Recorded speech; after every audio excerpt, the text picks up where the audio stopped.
welcome. Thank you so much for being here.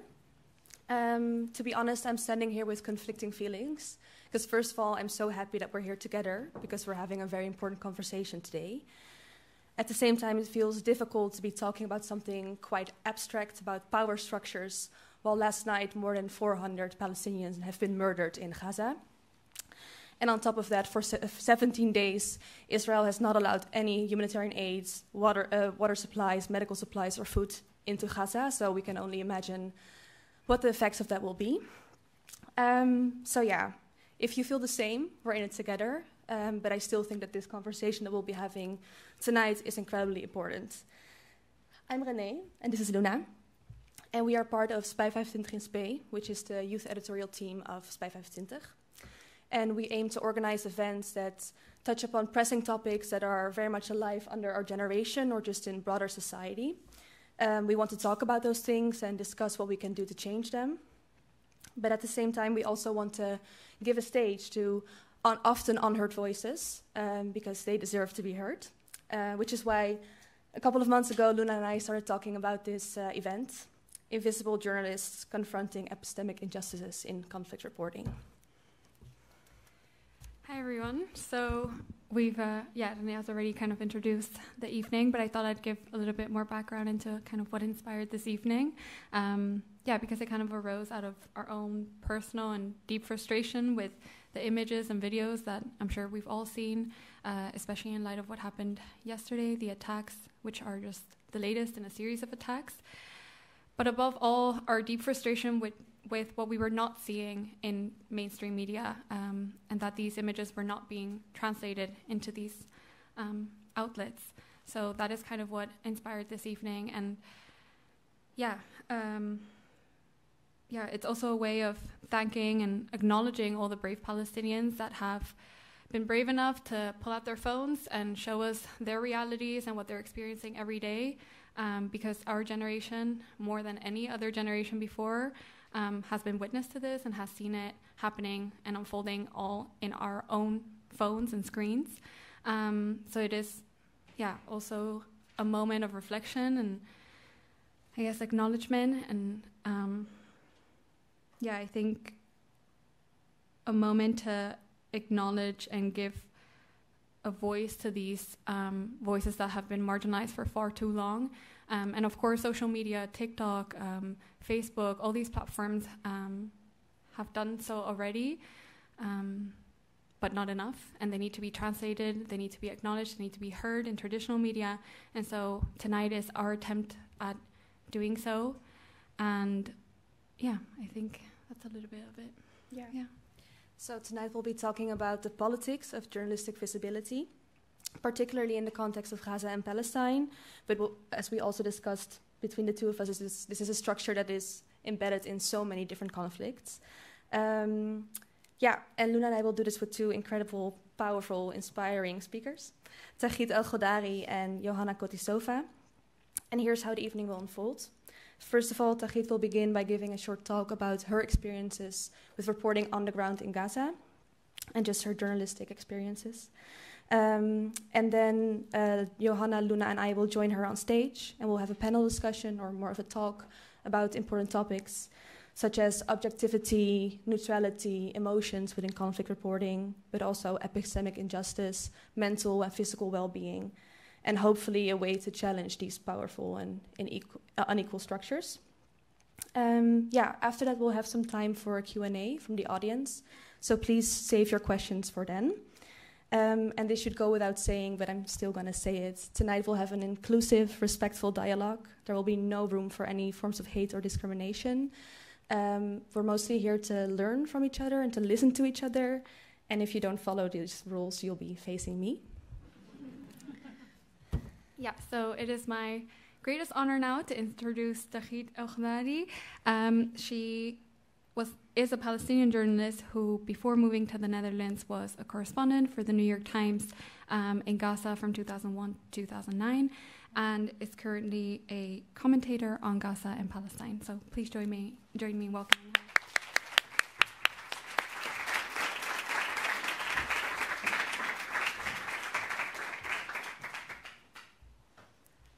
Thank you, Luna, and thank you, Renée. And thank you all for coming. I wore a mascara today, and I promised myself not to cry, because I've been crying the whole time. So I hope the mascara will help. But let me... Oh. Just give me...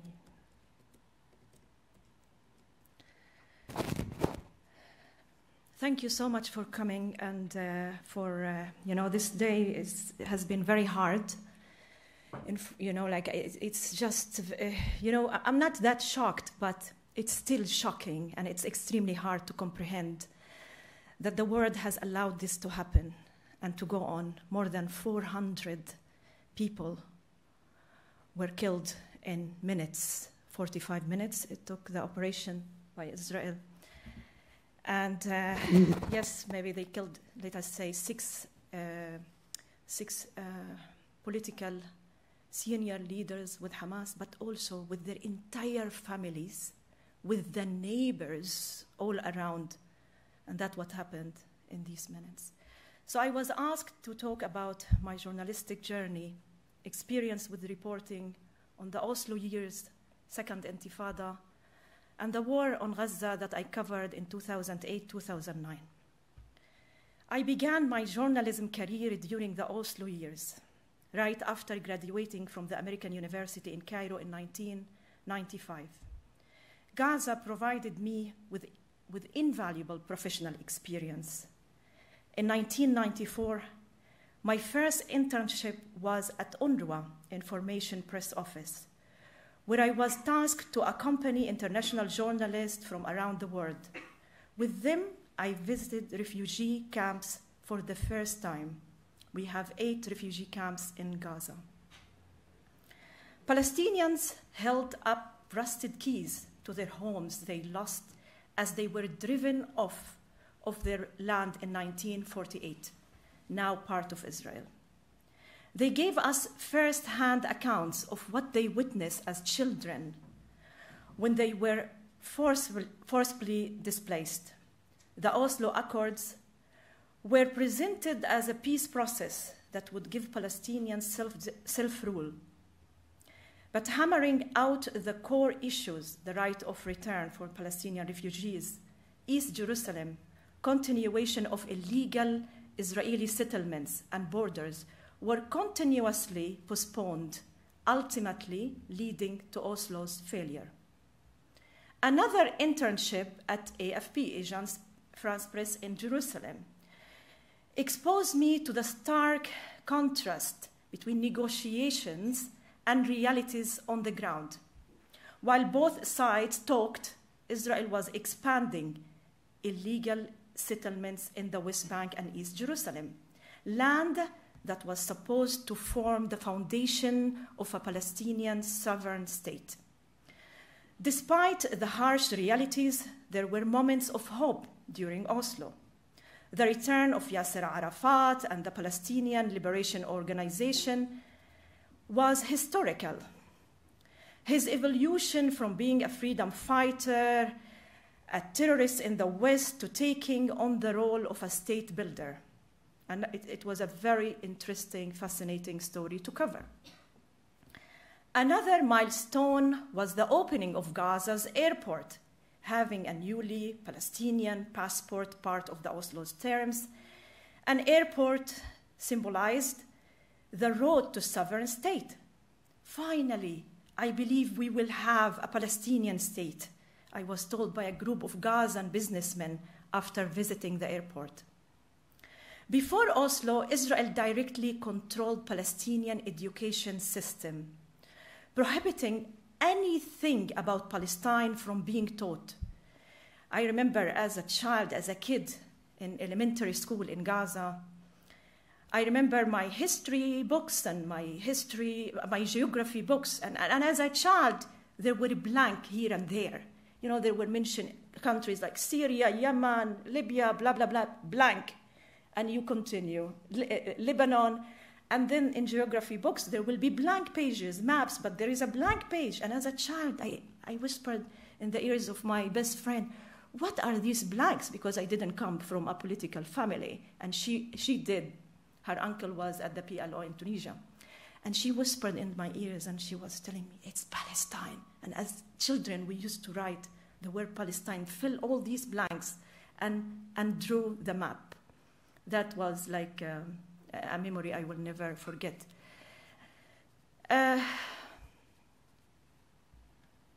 Oslo came after the first Intifada, 1987, a largely spontaneous movement of mass boycotts of Israeli products and businesses, civil disobedience, and resistance, including stone throwing and Molotov cocktails.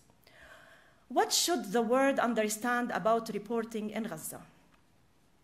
Unlike the first Intifada, which I witnessed as a school student, covering the second Intifada was far more dangerous.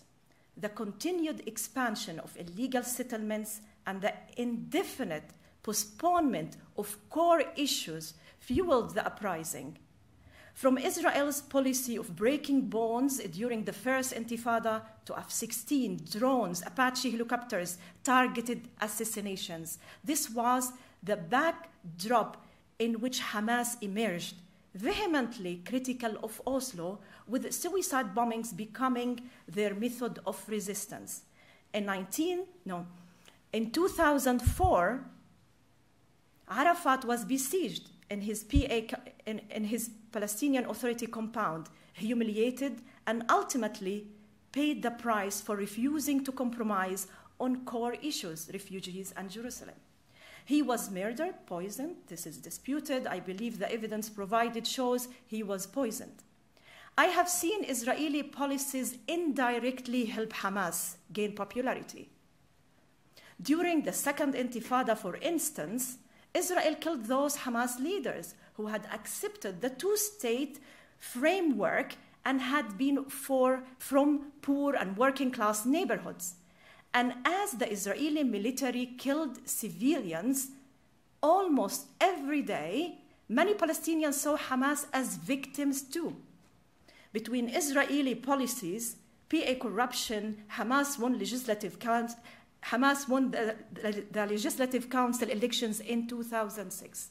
It was a punishment vote to both PA and Israel.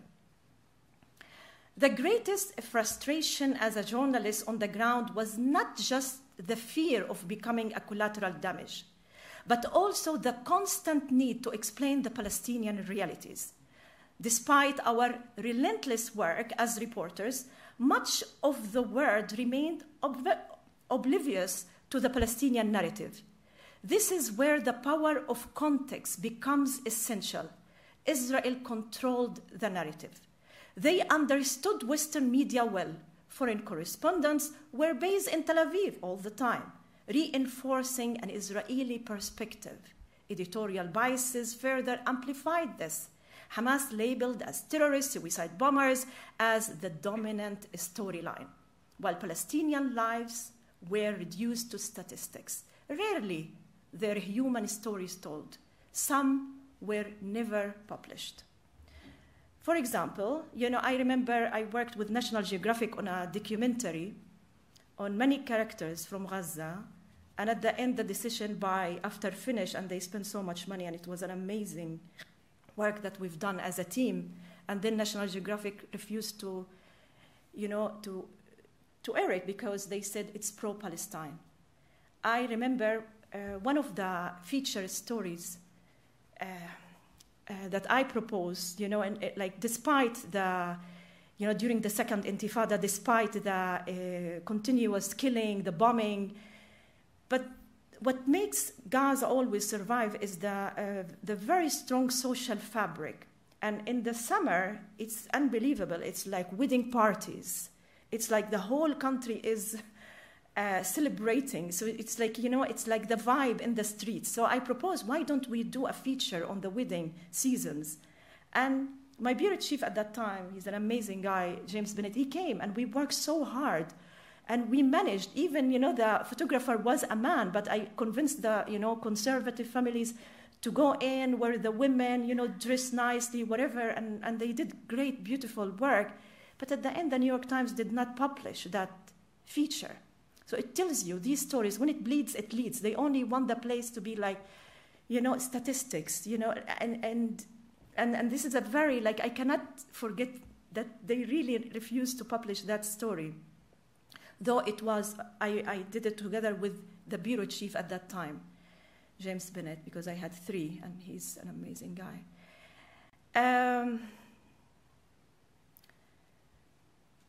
Okay. Then we come to 2008, 2009. Israel didn't allow international media in.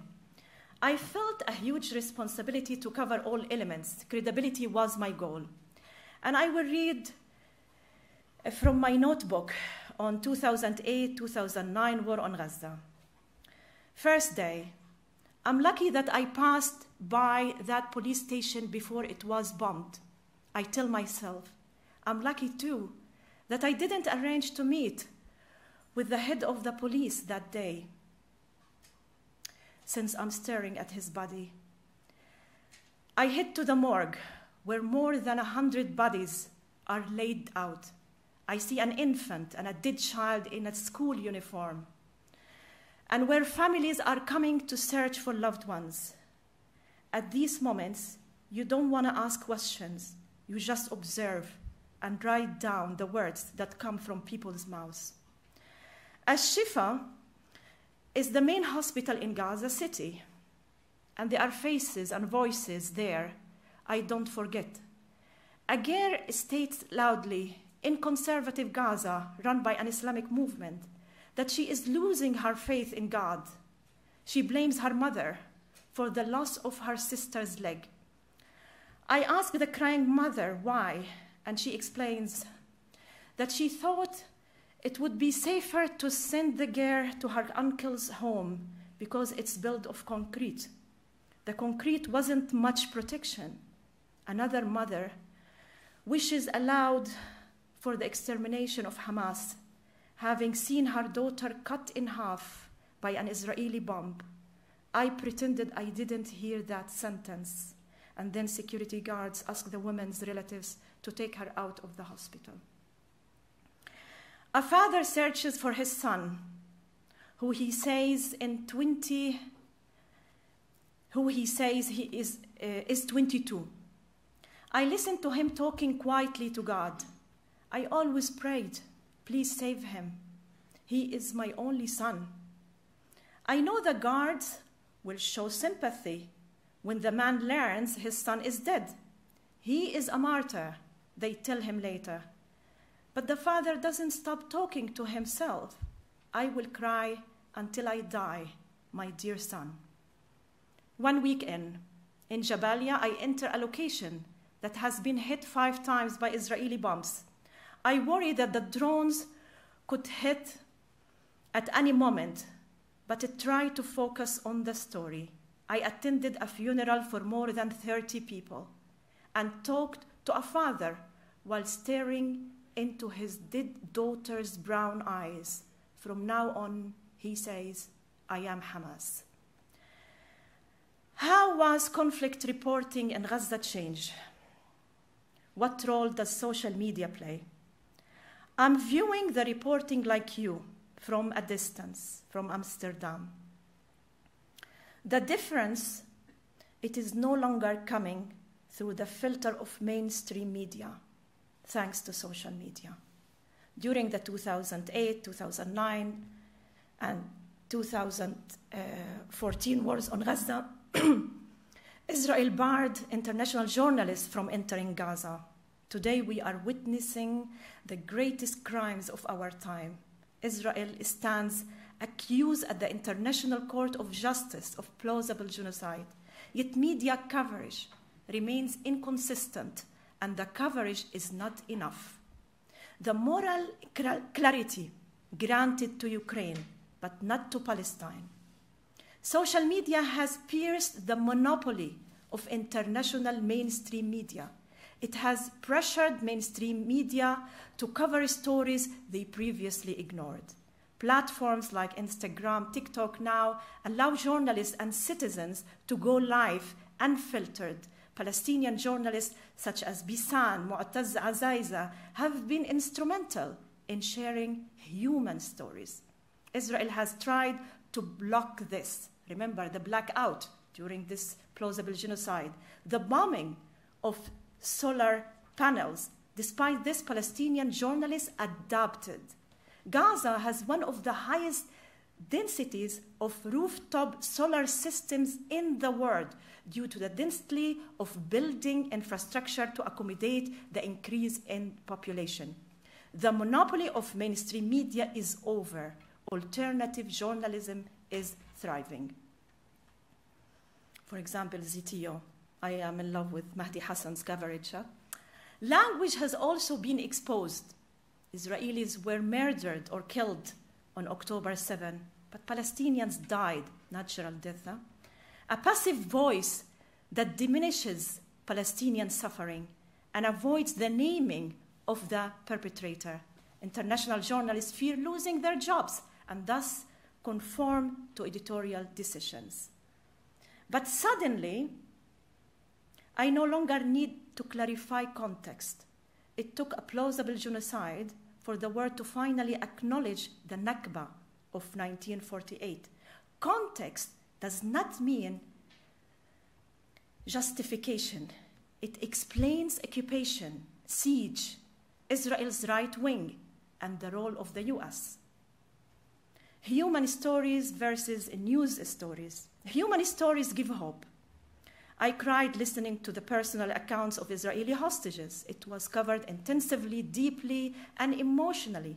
But Palestinian hostages kept under administrative detention do not receive same deep coverage. Look, more than 400 people killed at 2 a.m. last night. We will have zero personal stories because it's impossible to cover all of that. First, international journalists are not there, even during the ceasefire. And also, we have beautiful, amazing Palestinian journalists, but they cannot do they cannot do all. You know, they are now driven into covering it as, for the international mainstream media. It's very hard to gather all these personal stories. A news item is what you get from Gaza. And look, what's happening in the West Bank. It's awful what's happening in the West Bank. They covered it at the beginning. In Jenin, Tulkarem, that was covered the first week as a news item, but now nobody's covering it. And though what Israel is doing there is similar to what's happening in Gaza. For many, history started on October 7. Remember, Israel is not letting foreign correspondents in Gaza, even during the ceasefire, as I mentioned earlier. The masters of storytelling are not allowed in. The BBC documentary, Gaza, How to Survive a War Zone, it told the human stories of 3 Gaza children. I was so moved when BBC finally, after more than 1.5 years, they come out with that documentary. What happened? BBC removed it from iPlayer after broadcasting the documentary. The reason, the 13-year-old narrator was the son of a Hamas deputy minister of agriculture. After minor edits, the documentary remained available on air until Israel escalated its pressure, leading to its complete removal. This was the first BBC production in 1.5 years to highlight Palestinian children's stories. A woman cursing Sinwar in the film, a child hating Hamas, another fleeing with his siblings, asking a journalist if they were heading to a safe place. It shows different sides of Gaza. It shows Gaza is not Hamas. Israel's propaganda machine works tirelessly to justify its objective, the depopulation of Gaza. BBC could have edited it, but why bury the stories of those kids? Can we play? And I will show you a segment of this documentary.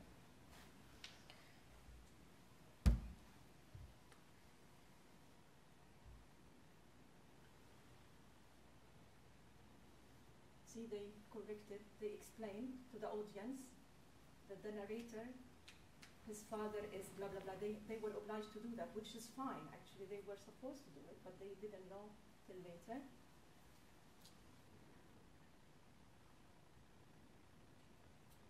script was written in London. So the kid had no control over the script, nothing, just reading it. See the word killed here. October 7, mass killed. Huh?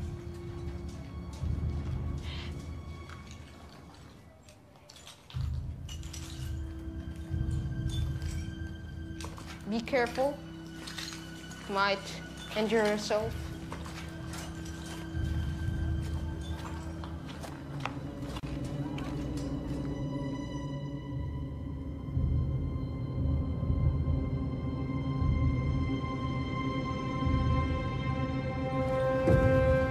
Good morning. You all right? My name is Abdullah. I'm 13 years old. I'm stuck here in Gaza. Have you ever wondered what you'd do if your world was destroyed? Could you live in a tent? Raise your baby? Would you help people? Would you try and have some fun? Most important, could you stay alive?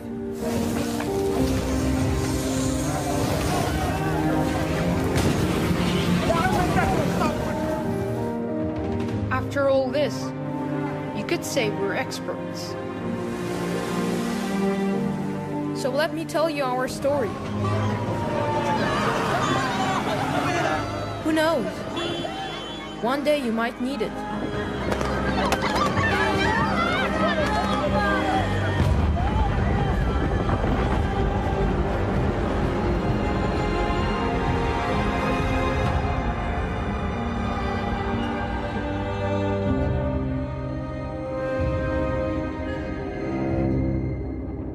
Let's continue our journey.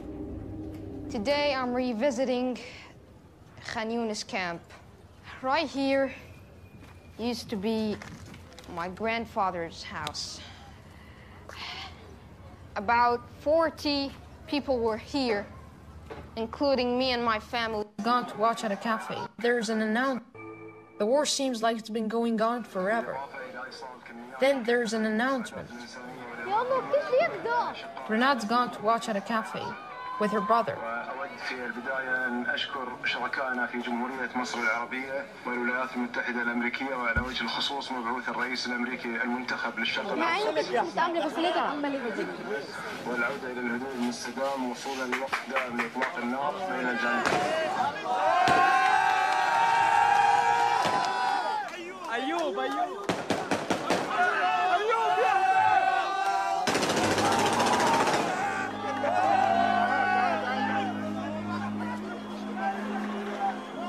حاليا اذا ظلت غزه انه رجعت غزه زي ما زمان اكيد رح نضل في غزه.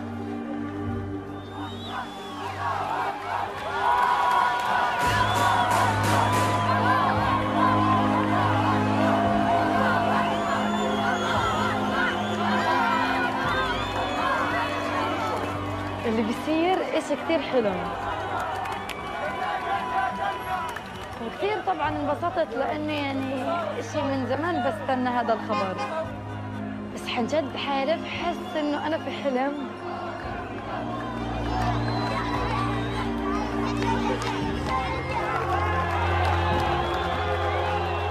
The ceasefire is starting, and the Qassam Brigade is handing over 3 Israeli hostages.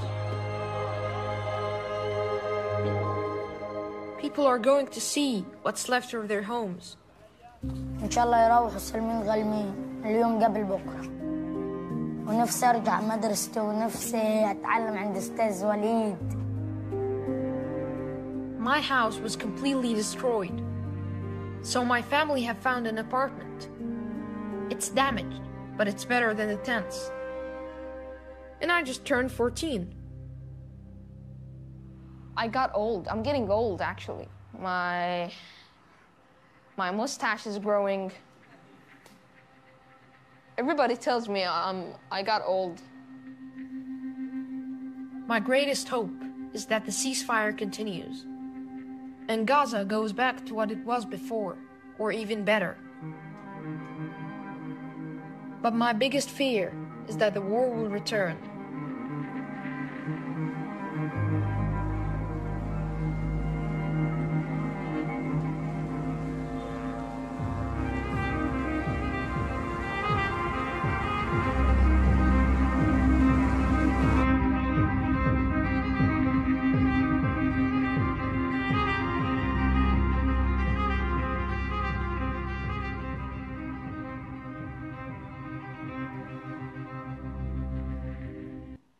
So killed for Israelis, dead for the Palestinians. I mean, respect that the BBC came out with this documentary, but then that the Israeli lobby and the Israeli embassy in London to pressure them to remove it. Why? Because this kid, 13-year-old, his father. But for me, it's interesting because they are part of the Palestinians. You know, I mean, like, okay, but the other characters in the film, they have nothing to do with Hamas. So he's one, you know, and so what? Have him. Or what I told the BBC, you could have edited, interview him and insert, you know, like do the editing work, not to remove it completely and abide by Israel, even with that, my God. The disparity is staggering. While 350 Israelis were killed, more than 57,000 Palestinians are dead. Israel's propaganda machine is focusing now on social media. In a discussion I participated in, a speaker suggested that youth in the US are becoming too extreme. My reaction to him was, why? All because they learn about the Palestinian narrative.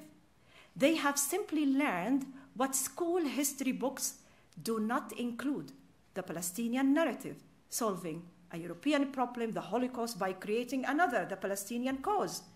The story of Palestine is not about Hamas or Fatah. What every journalist must ask is, what is the core issue of Palestine? Is it self-determination? Is it seeking independence, resistance against injustice? Is it about shrinking of Palestine and Israel land grabbing? Is it about a national identity? To me and to any real journalist, it should be about all of this.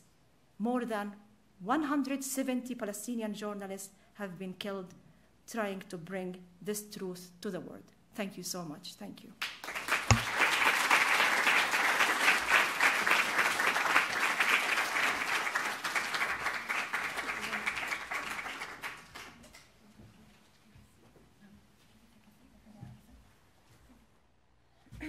Yeah, thank you so much, Taghreed. It was whatever you want.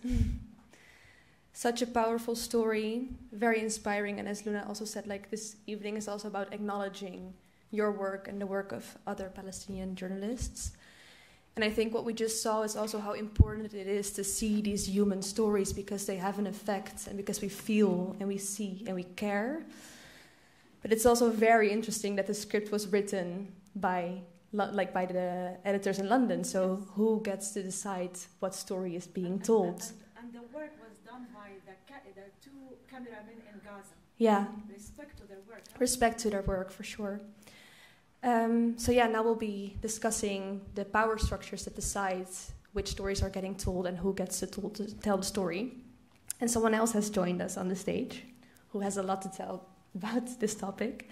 This is Johana Kotišová. She's an assistant professor in documentary and journalism at the University of Amsterdam. She has a background in journalism, social anthropology, and sociology. And her research interests include crisis and conflict reporting, media professional safety, emotional labor, and mental well-being. Can we please also welcome?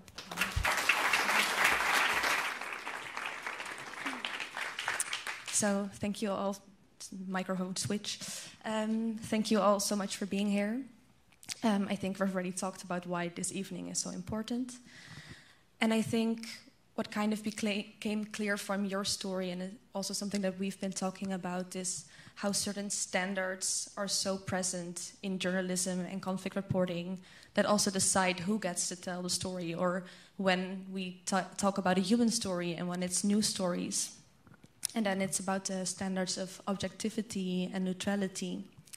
So, Johana, in your research, you investigate the double standards of objectivity and neutrality towards Western and towards local journalists within conflict reporting. Can you please share a bit more about what these double standards entail and how they work? Thanks a lot. Hi, everyone. Thanks a lot for the invite. And let me just start by saying a big thank you to Taghreed. I think I'm not speaking only for myself when I say that I'm really moved, and it's difficult to start talking about conceptual issues after hearing your story and other stories. And I also want to acknowledge the amazingly brave work of Palestinian journalists that they're doing on the ground. And I know you mentioned that we shouldn't talk about statistics, but you mentioned the number of 170 journalists that have been killed by Israel since the start of this phase of the war. And I wanted to add some context because this is the biggest number of journalists killed since the Committee to Protect Journalists started gathering data in 1992. It's the deadliest period for journalists. And I also want to say that there is also evidence saying that some journalists are being deliberately targeted. The Committee to Protect Journalists gathered data about at least 11 journalists being directly targeted by Israeli forces, plus 2 other media workers. There are some cases of possible targeting that are being investigated. There are also dozens of journalists being injured, missing, arrested, and facing other kinds of threats, including cyber threats and so on. So I wanted to say this is a part of a trend leading towards impunity and violence against journalists. That is that I just want to mention that to give it a context what we were talking about it. And then, yeah, let's try to switch to the conceptual thoughts and way of talking. You asked me about the concept of objectivity, and traditionally, objectivity has been understood as detachment, neutrality, balance. And it's important to realize where this norm and this value comes from. It is historically rooted, and it comes from peaceful contexts. And this norm of neutrality, balance, giving the same space to different sides, it doesn't fit many contexts, actually. It emerged in a particular historical period, in a particular context, and it doesn't apply, it doesn't work in some contexts, in many contexts, actually. So I think that journalists are starting to realize that they might need to rethink this norm and this concept, and that maybe there are contexts where this notion of neutrality is not even desirable, because how can you be neutral face-to-face blatant violations of the international humanitarian law? Yeah, that's maybe for the start. And then there is, of course, different standards applied to international journalists working in conflicts and in Palestine, and local journalists that we can maybe further talk about later. Yeah, because the context thing is something that I had never heard of, but seems very logical almost. Something that I think many of us have probably talked about or thought about, but never put into words. But I'm curious, Taghreed, how you have navigated this. Have you ever felt that this detachment, I think you said, has ever been used against you, that there's this standard, and how have you navigated this standard, and have you been confronted in a negative way with that expectation? I mean, when it comes to objectivity, I don't think it exists. It does not. We cannot. Humans, they have their own biases. But what I believe in is fairness, and fairness we can all do, and it comes from our ethical responsibility. We have to be fair, and it comes with being able to listen, and that's very hard. Not many people. As I said, I mentioned I had 3 bureau chiefs during my work.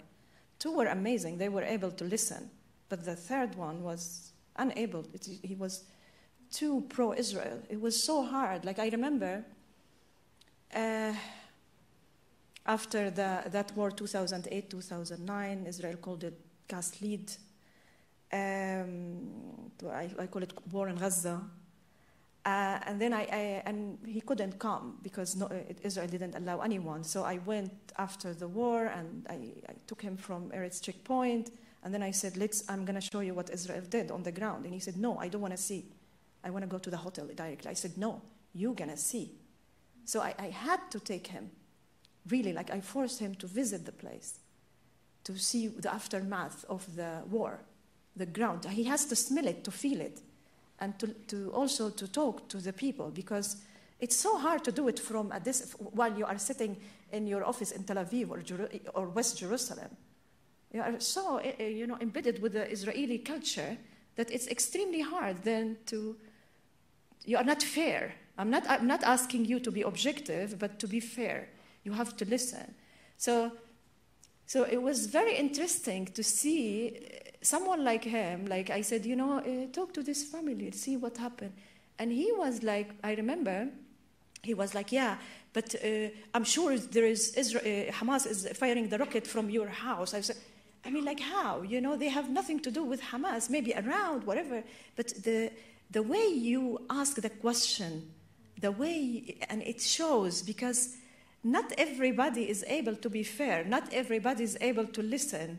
But to be a journalist, for God's sake, to choose to be a journalist and to cover this, I mean, like if you are pro-Israel, don't cover it. Go somewhere else. Cover another conflict. And I mean, like if you are unable to listen to the other side, it's, I don't believe on objectivity. And your question was, how do I, sorry? Yeah, no, how detachment, this idea that you have to be detached. Yeah. I mean, listen, I'm lucky I didn't come from a political family. So that made it like, for me, it's like, I'm not, and as I said, I wasn't allowed to study anything about Palestine. When my father sent me to study at American University in Cairo, there I met someone like Edward Said. My God, I had a crush on him. He's like, all women had a crush on him. He's like, wow. And then this guy is talking about the Palestinian cause. What the hell is a Palestinian cause? I'm not even a refugee. I'm Gazan, truly Gazan. So I don't have that in my family. It's like, you are raised with a rusted key, hang somewhere, like your home is still in what is now Israel. I don't have that. So for me, it's like meeting someone like Edward Said and listening to him. So I was like, wow, I'm inspired. Then I go back to Gaza, and Gaza was my real school when it comes to journalism, because it's the best place to do field reporting. I mean, and you name it. It's like you cover different stages. But then I like it because I feel like I am kind of an observer. This is my character. I have a very strong opinion, but I can listen, and also I can observe. And in a way, if I go anytime to Gaza, all political factions will be meeting me. They will accept, they will open the door. And why is that? Because they know I don't belong to any political party. I don't have an agenda. And, and that helps when you are known for not belonging to any political, you don't have that history. I was always with a Palestinian flag being raised, not a Fatah, not a Hamas, not whatever, I'm against all of that. But, so it's the character. And then, if you feel like you have that, it helps. And for me, I mean, like, this kid, yes, his father, the BBC, back to the BBC film. I mean, his father is blah, blah, blah, like a Hamas guy. But for me, this son, if I see him now, if I go to Gaza and I meet this son, I want to interview him. I'm interested. Because it's a story. It's a human story. Being, you're having a son, having a father like a Hamas. And, what does it mean as a child? And for me, I'm open to meet everyone, including Israeli hostages, like families, whatever. And when you meet, I listen, and you feel it, and you cry. And I think both Israelis and Palestinians are paying hell of a price for this. I mean, like, Israelis are unable to see the Palestinians. They don't even have them in their media, in Israeli media. Palestinians are not, their stories as a human stories is not covered at all. But it doesn't help them. That won't bring them a solution at the end of the day. And we can talk about it in another circle. Sorry. Yeah. So I like what you said. Is it on? That it is not detachment, but more listening. That's like a motto or a standard that we being aware of your own biases also. It helps. It's being aware. I think that helps. And I think I took a course, and it was the title was deceiving. It was like leadership and mobilizing resources. At a certain age of my life, I was young. I was like, wow, leadership, I want to be a leader. It's nice. It sounds very attractive. So I took that course, and it was all psychology. It was because, in a way, it makes you understand who you are. And why do you think this way? Why do you judge this way? Because the moment you are able to do that, the moment you are able to see everything, because we all have biases, but we need to understand, why do we think this way? Where is that coming from? So the moment you understand your own self, you are able to see the whole thing. I mean, I don't know, it helped me, Can I expand on that? Yeah, because I think that, speaking of biases, there are different kinds of biases, many different kinds of biases. What is relevant for journalism is that there are at least two different types of biases relevant for the work. So there is this bias that we all have that is shaped, that means that our knowledge is somehow shaped by who we are, our gender, our background, our origin, our education, whatever, all these identity markers. And then there is bias that means a deliberate distortion, and that's where your notion of fairness comes in, and the notion of self-awareness that you can reduce by being self-aware and by really striving to be fair. And I think that this distortion also very often comes from the lack of knowledge.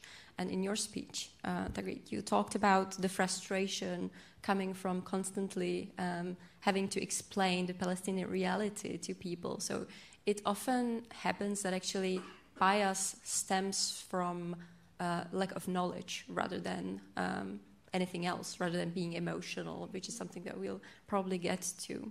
And that's why Israel, with its propaganda machine, is against human stories from Gaza. Why in hell they are not allowing international journalists in? Why? Because if you have someone like Christiana Amanpour, Liz Doucet covering, it's different. After all, many in the West, they're not able to listen to a story done by someone who's a Palestinian or who look that such way. They want someone like, who's Western, kind of, it speaks to them more. This is the power. They are not allowing them in because they fear this power, this powerful narrative done by big names. And they are the master of doing, like human stories. Respect to the influencer, the Palestinian influencer and the Palestinian journalists. They did beautiful work. And without them, my God, without the live access, anybody with a camera, they are showing you live without editing. That's why the young generation worldwide are able to see it for the first time, and they do their own judgment. But still, Israel now is fighting so hard, and now that explains what's happening with TikTok. That explains what they're trying to do with Google. Google refused, the only one. But also, look at this guy, like X, my God, it's scary what they are doing. But they want to control the context. They want to control the narrative when it comes to the Palestinian. And they are afraid because of what happened in the U.S.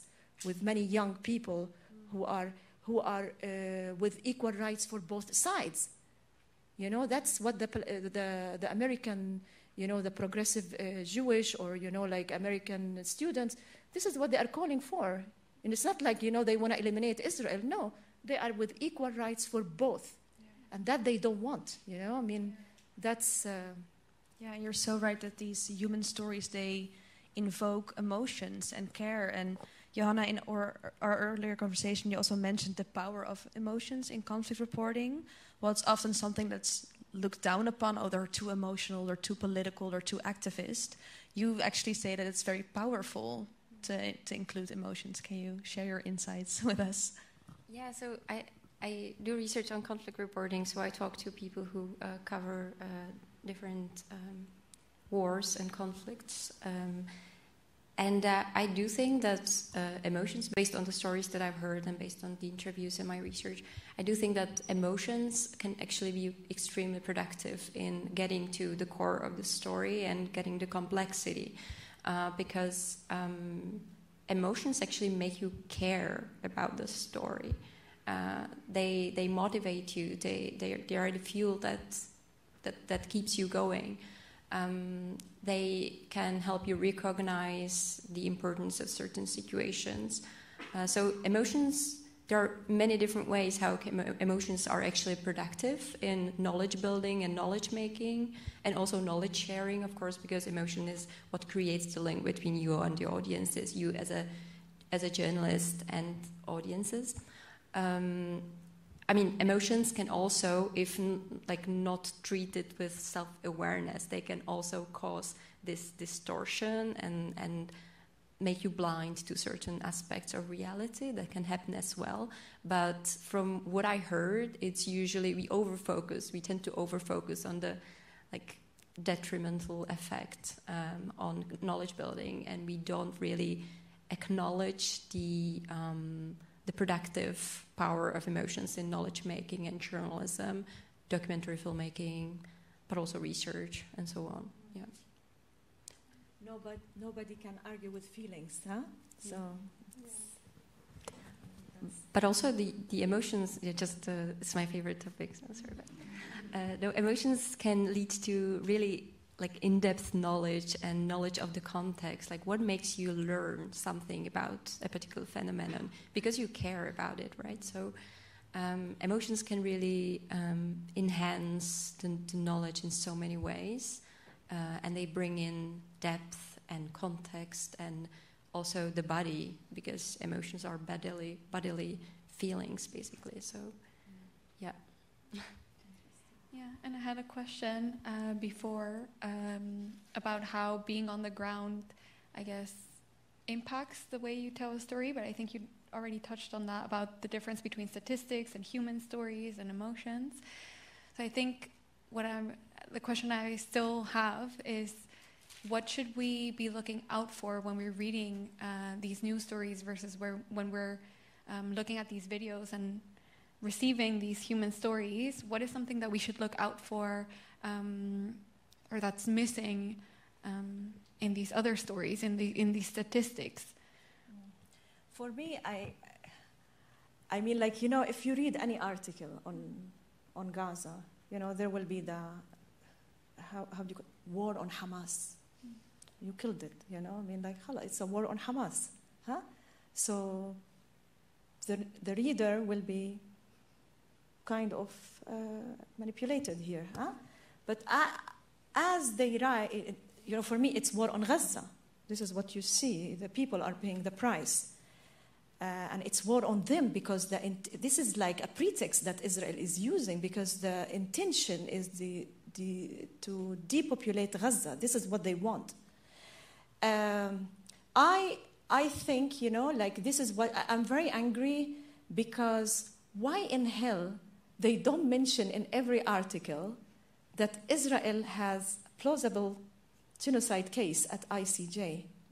Why we don't, at the end of every article on Gaza, why that line is not written, that Bibi Netanyahu he has a case at ICC?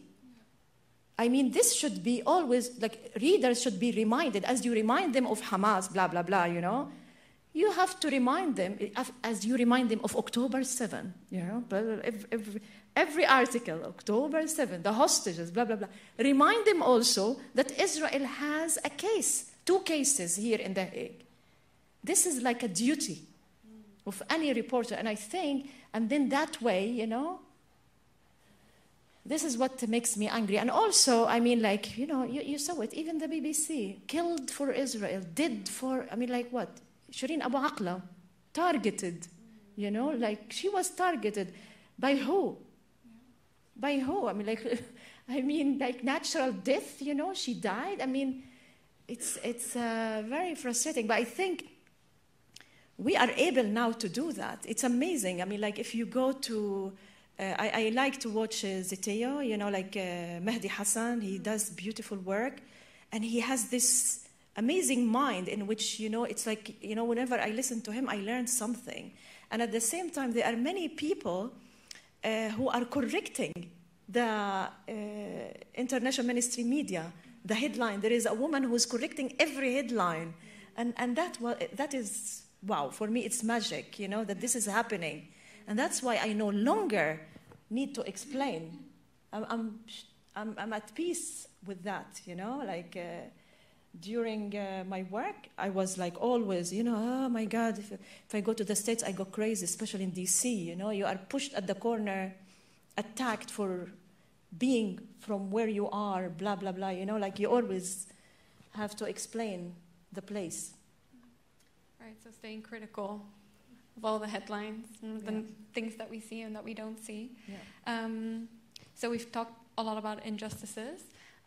But in Johana, your work, you label it a very complete term. You label it epistemic injustice. Could you take us through what that concept is? What is epistemic injustice? Thanks. Thanks for mentioning it and actually organizing the evening around this concept. An example of it is what Taghreed has just mentioned, being constantly reminded of the fact that you come from somewhere, that you're somehow locally, like localized to a particular place that is the source of mistrust towards you.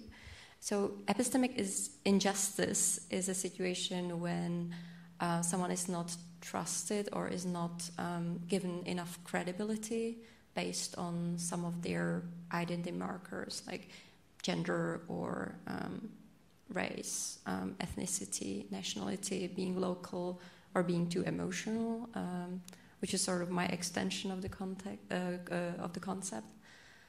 But the first example that the author, who is actually the author of the term, came up with was the police not trusting you because you're black. And I've studied epistemic injustice in conflict reporting. The community of conflict reporters or international audience not trusting you because you're local, in this case because you come from Palestine, but it's also applicable to other contexts. So it's deficit of credibility that is not just because it's somehow tied to your identity rather than the work that you're actually doing, rather than the fairness, the self-awareness that you're performing, but just because you're Palestinian, your knowledge is dismissed because you're too local, and therefore you're supposed to be too emotional and biased. So, but it's a very these are links that are just very stereotypical and they don't hold. So I'm trying to show in my research how this link between bias, emotions, and locality just doesn't really work. It's a stereotype that is there in conflict reporting, but it needs to be criticized and dismantled. Very interesting. Do you recognize this epistemic injustice structure within your work? Do you think it has changed over the years, or has it become worse? How do you see this? I think social media has changed it. Yeah. You know, I mean, when it comes to traditional media, yes, that was the case. Maybe, you know, with many, I think. But I think with social media, you are pushed to listen to different colors, different voices, and I don't think it's not the case now. I mean, there are those who will, like what the Israeli propaganda machine.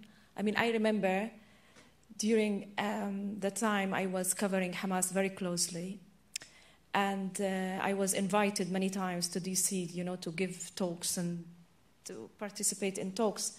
And of course, I do analyze Hamas, so I give facts. But I don't deceive the audience about how I tell facts, you know, why Hamas is popular, for example. And then immediately, you have them like that machine. There are people who will be, oh, she's Hamas, you know, like they will do that. I'm working for the New York Times at that time. I haven't done, you know, I didn't have any factual mistake, huh? And it's interesting. The moment they, you know, like you mention something that they don't like, immediately they attack you. And another example now, if you use the word genocide, even plausible genocide. I was in a different setting, not here, not in this country, another. And then this guy, you know, like, of course, I cannot generalize, but he happened to be Jewish American. And he's like, can you stop using this word, genocide, plausible genocide, because it makes me remember, and he's an old guy, and it makes me remember what, you know, it takes me back to this is what we had. And my answer to him was, so is it a monopoly?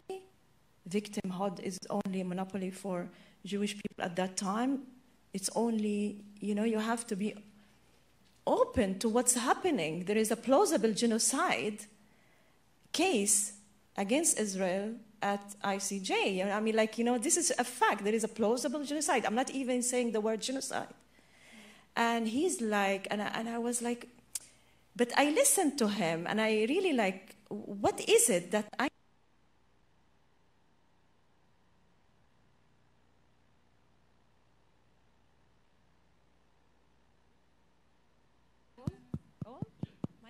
Mine is on. No, it's fine. But yeah, so you have the, and then I go to this guy and I said, what is it that angered you? You know, like, for example, I also gave a talk once and I said, you know, I mean, Dutch Jewish community should really distance themselves from Israeli politics, from Netanyahu. They have to be. And then, you know, like a Jewish Dutch woman came to me and she said, why are you saying that? It hurt me. And I said, can you explain why? And then she said, because in a way, as if we are all with, so you generalize. And I said, thank you for sharing this. And I learned. Now I have to be careful. So in a way, you have to listen, because you don't want to lose someone like her. She's amazing, and she's, you know, like, she's open to discussion. And but there are those, like, for example, that guy I mentioned earlier, he was very angry at the word, at the usage of the word plausible genocide. He's like, this only belongs to the Jewish people. And I said, hey, open up, you know, I'm sorry. I mean, like, this is what Israel is committing, and there is a case. And what do they say? It's South Africa. Wow, huh? So then we talk about, it's South Africa. Mistrust. Yeah, and that's, for me, it's racist. It's unbelievable. Yeah. Yeah, I think, or did you want to add something? Yeah, that's also why I would maybe be slightly less optimistic about the role of social media, because it's also about deeper structures of inequalities, about sexism and racism. So, yeah, there is something behind the epistemic injustice that can't be just fixed by using new technologies.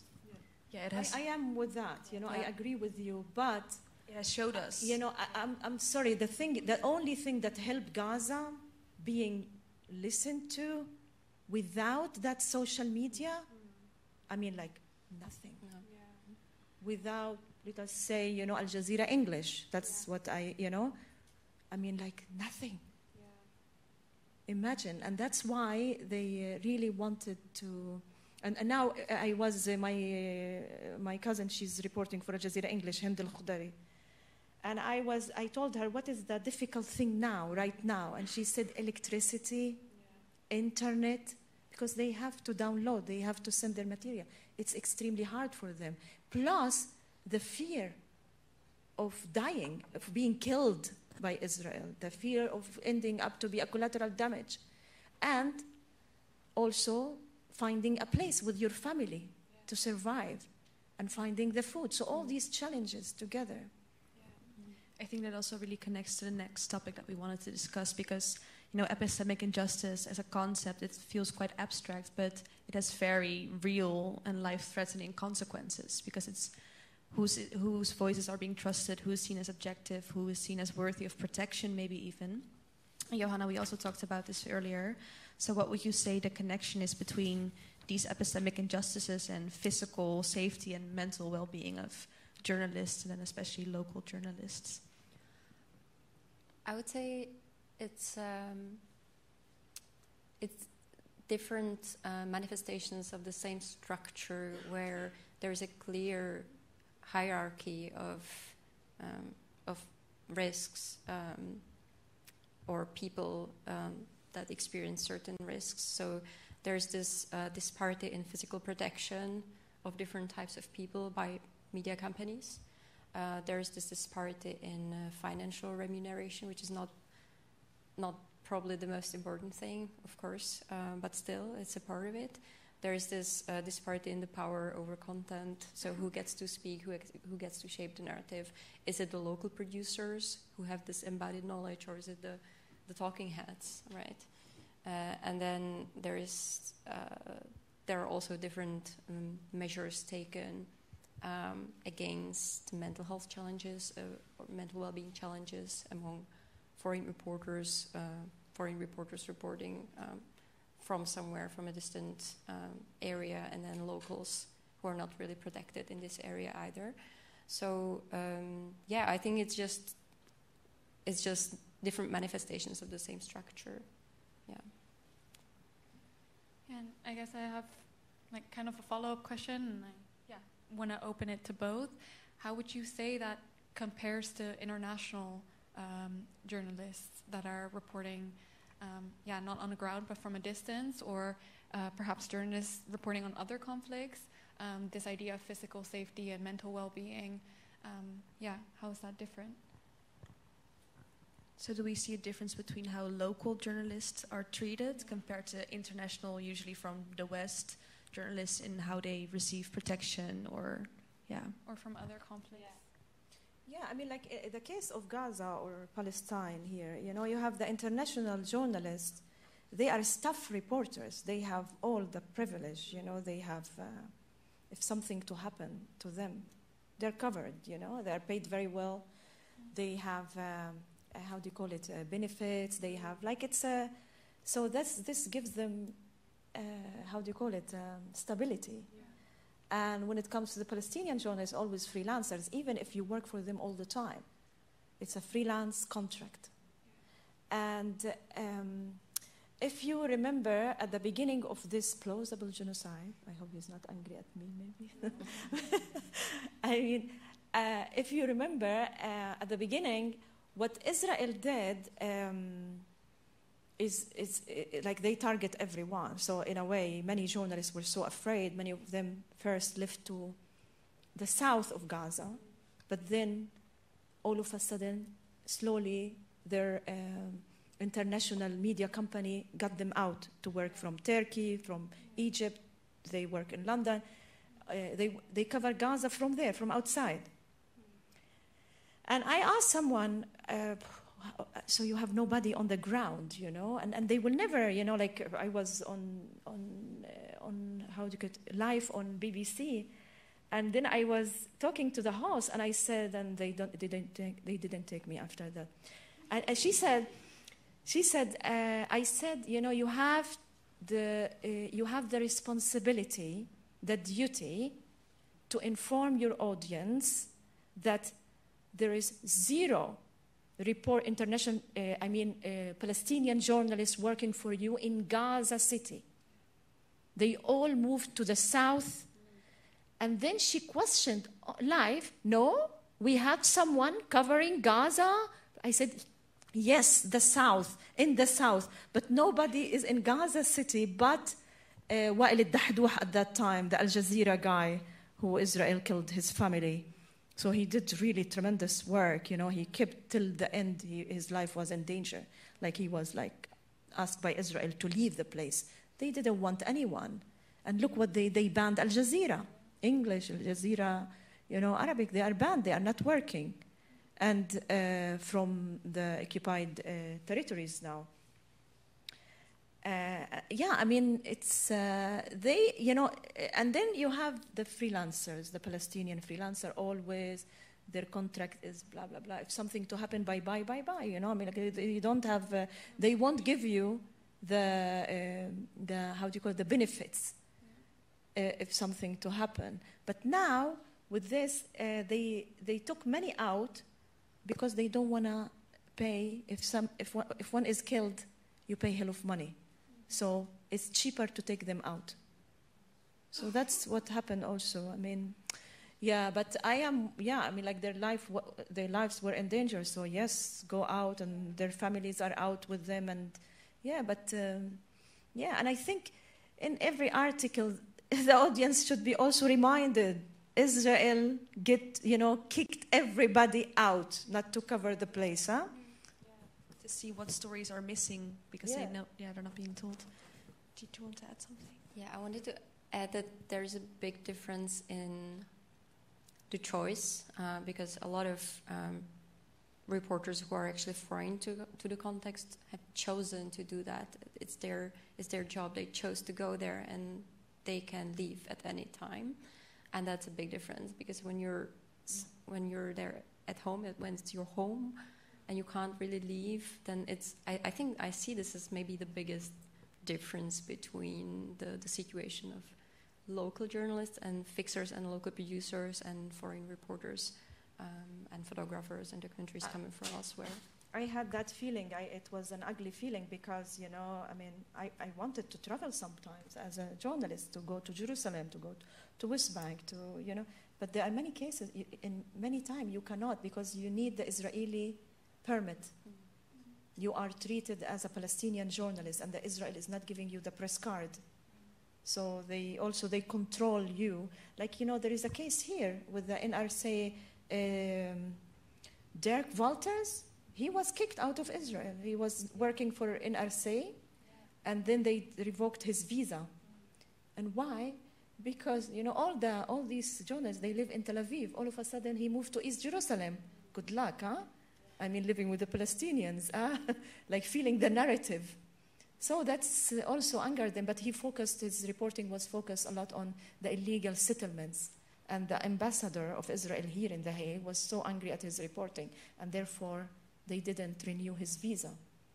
Control, huh?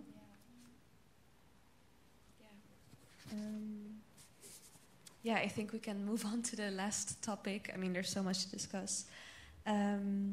But we also kind of wanted to look forward maybe, or have hope, and see how we can challenge these epistemic injustices, which is very, very difficult. But I think something that Luna and I also talked about is that we just found it so strange that not as many people are enraged as should be, not even about what is happening, because it is a genocide and it is horrible, but also, for example, how many journalists have been killed or are being threatened. How can it be that not all journalists worldwide are saying this has to stop, we have to stand up for each other? So when we were talking about looking forward, we kind of touched upon the topics or the concepts of solidarity and responsibility, which both aren't really very present right now. But how can these words play a role, and what needs to be done in order to realize this in the journalistic field? Yeah, big question. There is, in London, there was some proposed to give an award to Palestinian journalists in Gaza, and it was revoked. You know, like, I don't want to name, but, and they said they don't want a controversy, you know, they want to avoid, you know, a headache, and that's what's happening. But I think it's extremely important. You know, remember, it took international companies, media companies, a long time for them to write a letter calling for Israel to let them in. But they haven't exerted any any pressure, because I was like, why in hell they don't say, we are not going to interview all your officials if you don't let us in? Yeah. Like, I'm thinking by myself, but why couldn't they do that? We don't want the Israeli official, we're going to boycott the Israeli official, line if you don't allow us in. But Palestinians are alone, when it comes to journalists. But we have, giving hope. There are many who are, really speaking up. Yeah. There are many who are, there are many who are not Palestinians, and now they are really on social media, they are doing great job. For example, you have Daniel Levy. He's Israeli, British. He's a friend. He's doing great job. His speech at the United Nations, 12-minute speech, historic. So you have these voices, and then this is the hope. Yeah. You don't have to be a Palestinian to believe in a just cause and to speak up. Yeah. We can amplify the voices of the people who are already speaking up. Yeah, I think it's really important when you're in a position of privilege, so when you're a journalist with sufficient backing from your media company with a good contract, to really speak up and to try to extend your protection to locals, to local collaborators, local news assistants, producers, fixers, and so on. And I think I can see it changing. I started doing research. Well, I've been doing research on conflict reporting since 10 years ago, but I've started doing this research about the collaboration between foreign and local journalists in 2020, I think, 2021. And I can see that it has become a topic, at least. So people actually have become aware that there are local media professionals who actually sometimes do most of the job, and some of them do a really great job, and some of them are famous journalists at home, and then they also work as helpers for the foreign reporters. But I think what we need, and maybe it's also happening, I don't know, but we need a sort of a paradigm shift in journalism that would acknowledge the value of local knowledge and the contextual embodied knowledge and emotions as well.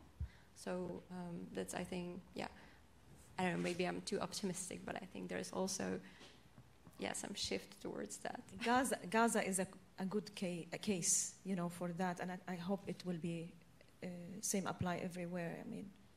I think that's also something that we talked about, is that we were very critical of Western media, and still are, and Dutch media.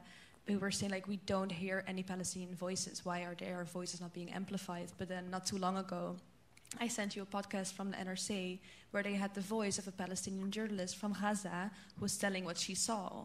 And then we were like, you see, it is possible. We can do this. Just change the way you tell your stories. Shift your standards a little bit, because the podcast was so powerful and those voices need to be heard. And so that's my call to action. And I think it's also nice that you're both sharing different sides. So kind of bottom up, right? Journalists, solidarity, platforms being used for good. And you're talking a bit more about media companies and the broader landscape of journalism. So I think that's kind of a hopeful note, and there's a lot of opportunity from bottom and up to do better. I think the young generation is really the hope. For example, Amanpour's program, very famous program. At the end of it was very disappointing at the beginning. For the first 2 months. Oh my God, I couldn't watch her. I couldn't. And because it was only the Israeli narrative over and over and over. I was like, oh my God, she was a role model at some point, huh? I lost it. But then later I learned that the young producers put pressure. Because why? CNN didn't want to bring guests like Daniel Levy, like Mustafa Barghouti, these voices that the Palestinian voices Hussam Zumlud, the Palestinian ambassador in London. So they were very they didn't want, CNN didn't want to bring them. But those young producers put pressure. And Amanpour was, she had to listen to them. And then she, because it's Amanpour, she could exert, the pressure on the executives to make it happen. That we have to bring these voices in our show. We cannot only have specific voices. And then, it comes to the hope of young people being producers and suggesting and changing things. Huh? Yeah. So applying pressure, having hope, believing that change is possible. And also with the young... so it's a nice moment. Young people, hi. We're running a little bit late, but I'm sure people from the audience have questions. Please raise your hands. I have one here, one there, and one there. Can I also answer? Hello. I work as a journalist as well, and I had a question of something more to give your thoughts on this topic, because it's something I've noticed a lot. When you watch the main Dutch news channel, they do have freelancers on the ground in Gaza, but you never see them in the shot. They are filming, sometimes they're interviewing, but they're barely in the shot themselves. And when we have correspondents, they're always in view, talking about what they're seeing and everything, and they're very much centered, called, asking them how they are, what their observations are. And I was wondering if you could maybe talk about this divide where the foreigners are very much asked to be physically present, where the physical presence of local journalists is often very hard to find. This is we can collect one more question and then. Yeah, hi, thank you. First of all, it was very insightful and emotional, and thanks. And my question is, when you were talking about joy and festivity in Gaza, kind of what came to my mind was, what about the joy of journalists themselves? How are you able to find joy and pleasure in... Journalists. Oh. Yeah, how are you able to find joy and pleasure in journalistic practice when covering such difficult topics?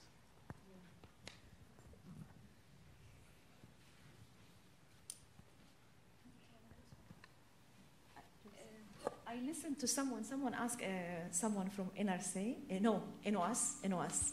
Remember, it took a genocide, the plausible genocide in Gaza, for NOS to write for the first time an article on the 48.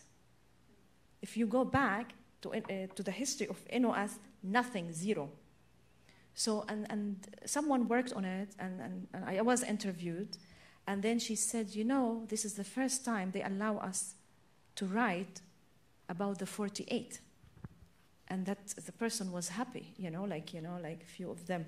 Anyhow, someone asked him, why don't you have someone reporting from Gaza, given that nobody's there? Why don't you have someone? And he said, it's budget.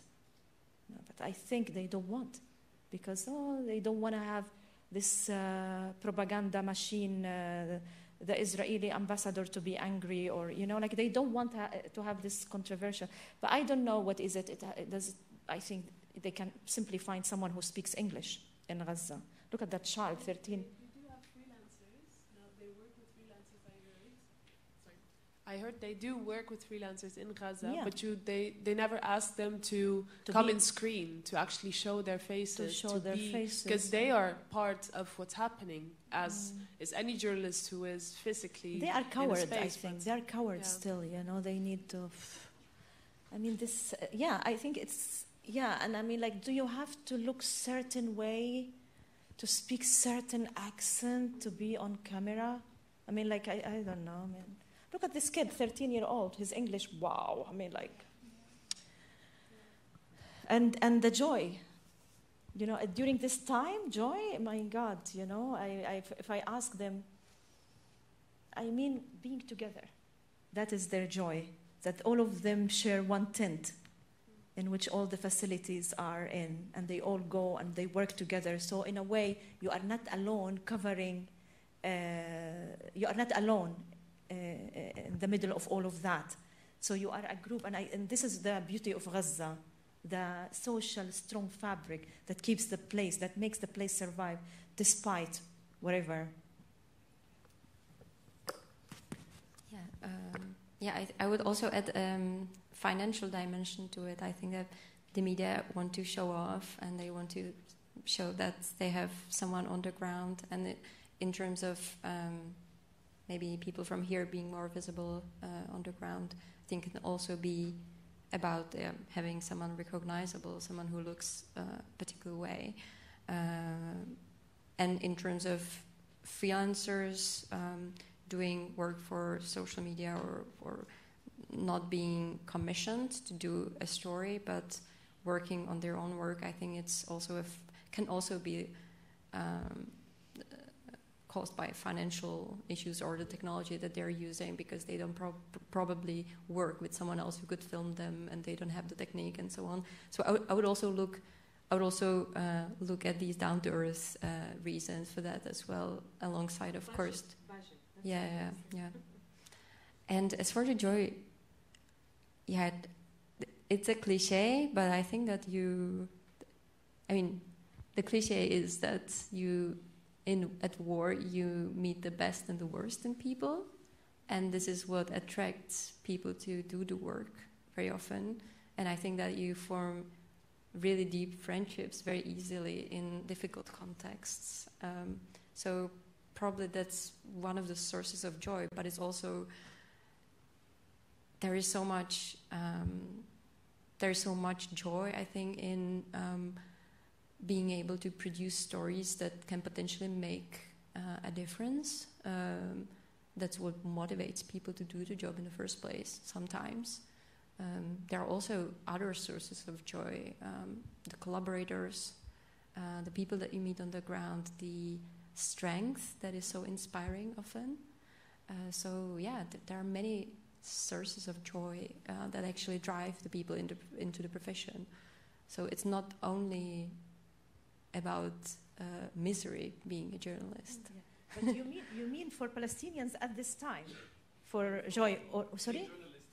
Oh no, it's the most fascinating job. Then I have to say to encourage you to be a journalist. My God, it's really beautiful. I mean, like I'm telling you, I really enjoyed working as a journalist. And it's like, as you said, you meet all the diversity. The whole, and also to be exposed with to all sides, and you feel like wow, you are covering a very important. It's a very important job to have, because you are transmitting information, and and there is time for parties, and there is time for hanging out, and I remember in Gaza we had a party every weekend, like during the good time, but now I thought you were asking about now, but it's interesting to be a journalist. But I think also when you walked in, not to put you on the spot, but when you walked in, you also said, well, it's a heavy day, but it's important that I'm here. I need to do this. And I can imagine that there's also a shared feeling of it's a tough time, but I'm here for something, and I need to do this. Because you feel you have, the responsibility and the duty to do it. And this is built in you, and it's important. But at the same time, it can be very frustrating, because in a way, I observe the place going down. It's like, and this makes me very sad, because there was a hope of Oslo. I mean, and then the life before Oslo. We didn't have checkpoints, Israeli military checkpoints before Oslo. Oslo brought us the military checkpoints, apartheid, it's unbelievable. Very fascinating, but it's a very sad story. But you can cover also other conflicts or other stories, maybe travel or whatever you like. I think Johana also has a question for you. I wanted to ask you, Taghreed, so how do you deal with that? Deal with what you were talking about? Deal with it's very sad. I was like, like when you ask me to talk about these elements, So you brought me back to when I was child, unable, that we were not able to study the history of Palestine. Everything was controlled, and then the Oslo years, and and the Second Intifada, and also these things, the interviews I did during the war. I mean, it's very painful. It's very painful, and it's going, to a worse place, I think. I mean, like, it's extremely shocking. Before, before October 7, we were talking about what options are Israel is, intended, to do. You have the two-state solution, okay? And then people came out with one-state solution, binational state for both, like living together. But then you tell Israelis, do you want to also, the other option was what? The apartheid option. And do you want to live with that? So that's how I was talking to the Israeli, to the Israelis. Is that what you want, an apartheid state? But never thought that they will dare to come out with ethnic cleansing option. That is depopulation of Gaza. And now look what they did in the north of the West Bank. It's wow. It's a war crime option. They are coming. Another one, we thought the apartheid option is too much, and now we have reached this dark stage. Okay, I see a question over there by the left, and in the back, the person was waving. I see you. Well, thank you for the insightful information, first of all. But something that left me thinking that you said that now they target a lot of journalists, and I always thought that when journalists wear something saying press was always to, if anything, protect them as historians and so on, and where now it's kind of the opposite, where they are, if anything, they are targeted. Now, where do you go from there on as journalists? How do you ensure your safety? Do you then disguise yourself as just civilians, or where do you go from there on? Or what is your opinion on that, where journalists would have to do in their place now? There is no place that is safe for anyone, including the journalists in Gaza.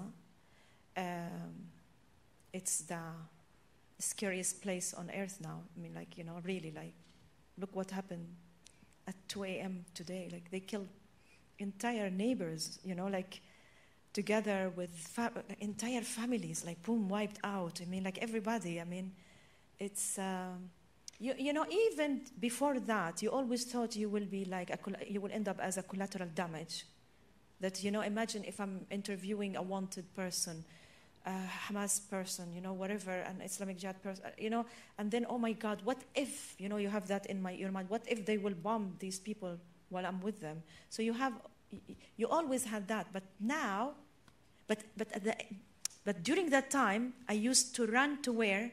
To my place, where I felt safe, I don't know if they will kill me as a journalist. You had that in your mind, but no, I won't say that at that time, before this. But now, even, there is no safe place for you to sleep, to hide from all of this madness. So it's not joyful at all. I mean, as he mentioned, it's really scary. Yeah, I mean. Yeah, I would also maybe add that this is a part of a trend that media and journalists are an increasingly important part of how conflicts are being waged and how the logic of the warfare. Actually, media logic has become a part, or is becoming a part of the warfare. So that's why journalists are sometimes seen as legitimate targets, which they're of course not. Journalists are civilians and they need to be protected. But there are actors that see journalists as, and that's a part of the reason why also media infrastructure is being destroyed and journalists are being targeted and silenced. So no red line, nothing. Yeah. I don't know where we're going from here, honestly. Yeah. But I know that in other conflicts, in other contexts, journalists are choosing to disguise themselves as they prefer not to wear the press sign and not to put the press sign on their cars. Yeah. Hi. First of all, thank you for organizing this evening, and thank you for enlightening us and addressing this, because I think everybody here always wonders when you hear something on the news, what's real, what's fake. And in terms of social media, I agree with you, Taghreed, that it's done a lot of good things, but we all have to take it with a grain of salt sometimes, and that's why we have brains. My question is actually, I would really like to know your views about the way Human Rights Watch, which I believe we really need, how they report, and they're supposed to be non-biased and definitely very objective. What do you think about the way they report, and what do you think their impact is on the mainstream media? They're amazing. I mean, you know, like we need them as journalists because they are sources and they are credible sources. Even not only Human Rights Watch, but also B'Tselem, the Israeli human rights organization, and also the one in the States, in the UK, Amnesty, you know, and also here, but they are, because they are credible sources, and if you use them, if you know you are on BBC or CNN, if they use them, it's a credible source. Imagine, you know, like, because at the end of the day you need sources, and imagine you end up only with now Israeli source. I mean, no, you need them, and they are very powerful, and they took a very strong stance, you know, against, you know, this plausible genocide. They even the Israeli human rights organization, B'Tselem, they said that's apartheid, what's happening in the West Bank. So it's, yeah, and it's very credible. They are very credible sources. Okay, I think we have time for one more question, or two more questions. I see this one and that person. To Johana, what is your favorite example, maybe on national television, how to show how stupid epistemic injustice is? For instance, someone countering, with all respect, do you feel that only male journalists can cover feministic topics? Or in this case, do you feel that Israel can't be covered by Israeli nationals? Yeah, thanks. You're asking about Dutch TV? Or anything television which you can show?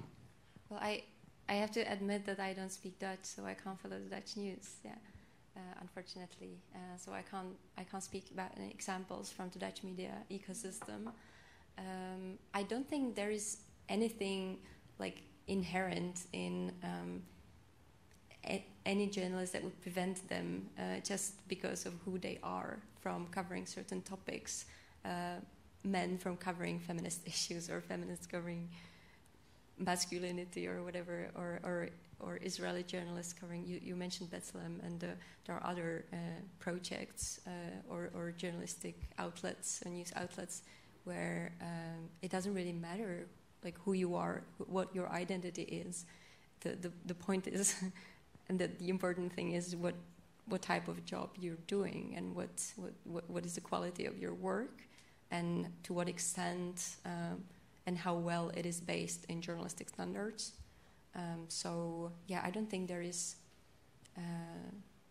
anything inherent to any particular identity that would prevent people from covering a particular issue.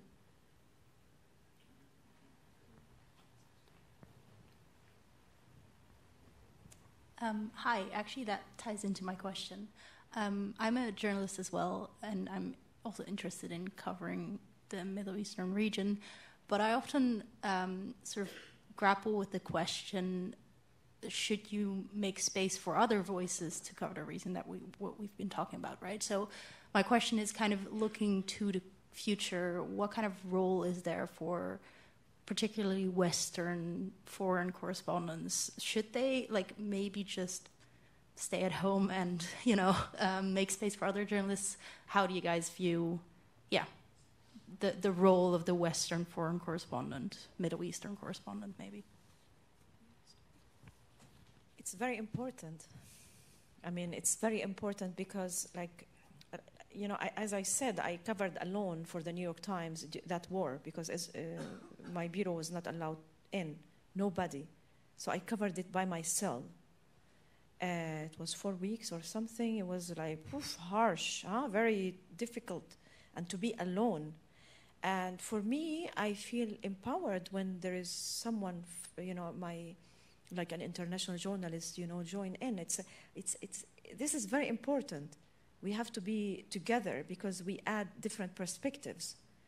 I'm against being only, Palestinians should cover Palestine. No, I think it's extremely important to have foreign journalists. But foreign journalists that understand the culture, understand the place, understand the history, fair, this is very important. Not bias and they come to sell an idea, and this is very important. But I love it to meet, I used to enjoy, meeting all these reporters coming from all over. I mean, it's empowering. We actually have someone in the room who used to be a foreign correspondent for Afghanistan, right? I was wondering if you would want to say how you reflect on this, the importance of maybe Dutch people going there and supporting stories on the ground, if you want to. Yeah? Hi. My name is Bette Dam. My work was mainly in Afghanistan. And I do now work in academia on how journalism can be more fair, indeed, or there's several terms for it. I am quite critical of what the Western journalists have done in Kabul. I think we had a lot of journalists, and there are always the exceptions, but the agenda-setting, day-to-day news people were mostly the ones who were in Tel Aviv hanging out with Israeli diplomats, or in Jerusalem. That's equivalent we had in Kabul, hanging out with the American ambassador, EU ambassador. Now, and for them, the Afghan voice was less important. So we have had, I think in Afghanistan, we've had a very distorted view of what actually happened, and in extreme. And that's very worrying. And I hope, like you say, that things like social media or more diversity, should we write an article together maybe with two people from different parts of the world who have different perspectives and combine it, and maybe the younger generation. I face a lot of editors plus 50 who really find it hard to go and think more diverse, think more flexible, open, inclusive, and so on.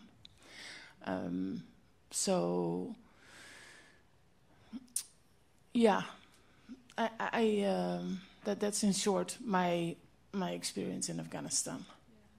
So remaining critical, but also fair. Do you want to? But this really speaks to my research, because when I was interviewing people working in these transnational teams, a foreign reporter with a local journalist, and of course the categories of foreign and local are blurry because people are local and foreign to a certain extent. But I always, the story that I heard most often was that they really valued the mutual differences and the different perspectives. So the local producers and fixers would value the bird's eye view or the conceptual knowledge of the foreign reporters, and also the knowledge of their audiences, because they are those who are translating it to the Dutch audience, right?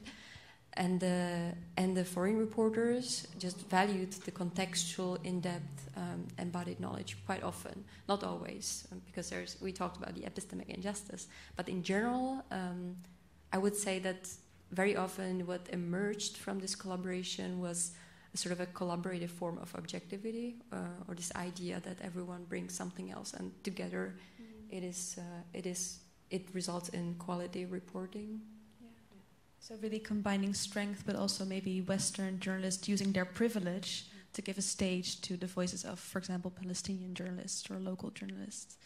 Okay, I think it's time to wrap up. Do you want to have the honors? No, I think, I don't know if this is on, but no, I think that's really nice. It's also a really nice note to end off on, and maybe a couple of journalists here give a hopeful note as to how we can do better. And I think we also have a slide with a couple people you can follow, Palestinian journalists who are doing amazing work, if it's going to come. But that is also a way that we can try to make a difference and also support these more local voices. So we definitely encourage you to look them up and follow them. Use social media for good. El-Khodary is there. That's very Yeah, and thank you so much for coming and sharing this evening with us. And let's keep amplifying the voices and fighting for a more just world. Thank you.